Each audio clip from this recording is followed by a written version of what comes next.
L'Égypte ancienne, une terre de pharaons, de pyramides et de dieux puissants. Encore aujourd'hui, cette civilisation, née sur les rives du Nil, ne cesse de nous fasciner. Des mythes et des légendes qui ont traversé les millénaires. Ces histoires révèlent la vision du monde des Égyptiens.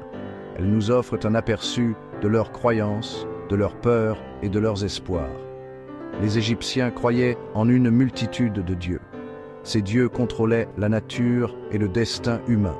Les mythes expliquaient les origines du monde. Ils transmettaient également des leçons morales.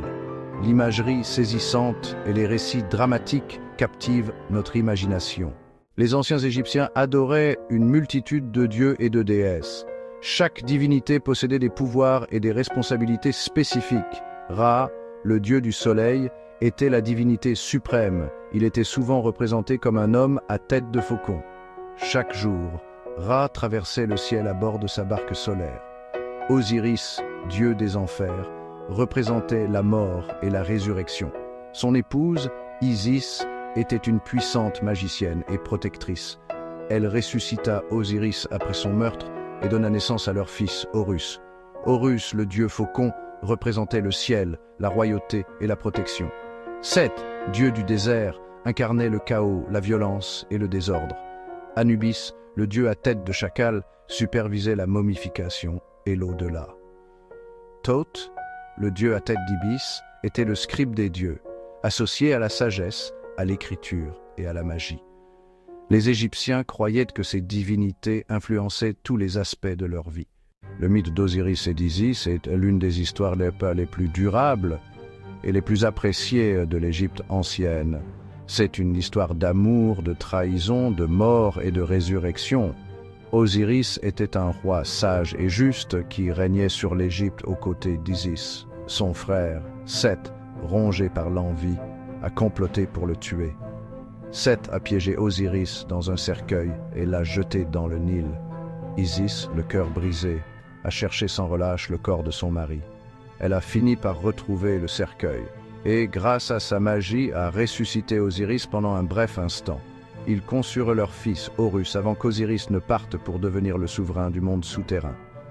Seth, fou de rage, démembra le corps d'Osiris et dispersa les morceaux dans toute l'Égypte. Isis, avec l'aide de sa sœur Nephthys, récupéra minutieusement toutes les parties du corps, à l'exception de son phallus. Cet acte de résurrection fit d'Osiris le maître des enfers et le juge des morts. L'histoire d'Horus et de Seth est un récit classique du bien contre le mal.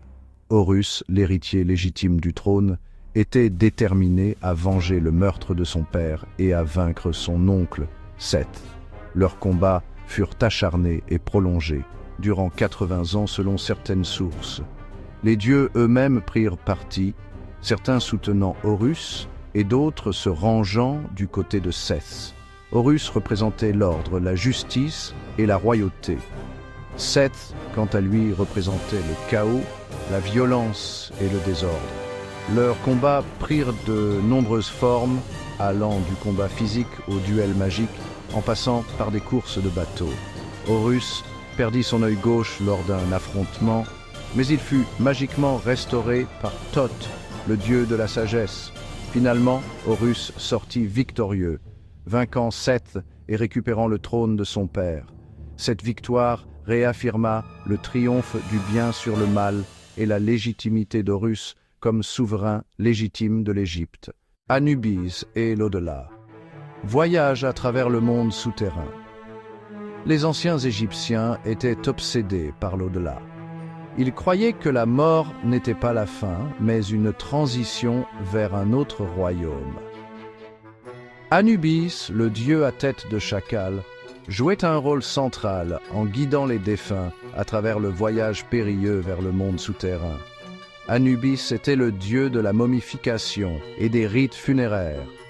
Il supervisait le processus d'embaumement, s'assurant que le corps était correctement préservé pour l'au-delà. Lorsqu'une personne décédait, son âme, ou Ka, se rendait dans le monde souterrain connu sous le nom de Duat. Ce royaume était un lieu dangereux, rempli d'obstacles et de démons. Anubis agissait comme un psychopompe, guidant les défunts à travers les ténèbres, Finalement, l'âme arrivait à la salle des deux vérités, où son cœur était pesé contre la plume de Maat, la déesse de la vérité et de la justice. Le livre des morts guide vers l'éternité. Pour naviguer à travers les défis de l'au-delà, les anciens Égyptiens s'appuyaient sur une collection de sorts, d'hymnes et de prières, connus sous le nom de livre des morts. Il ne s'agissait pas d'un seul livre, mais d'une compilation de textes, écrits sur des rouleaux de papyrus et placés dans les tombes pour aider les défunts. Le livre des morts contenait des sorts pour tout, de la manière de surmonter les obstacles dans le monde souterrain à la façon de s'adresser aux dieux de l'au-delà. L'un des sorts les plus importants était la confession négative que le défunt récitait devant Osiris et les 42 juges. Dans cette confession, l'individu déclarait son innocence d'une liste de péchés, affirmant sa pureté morale.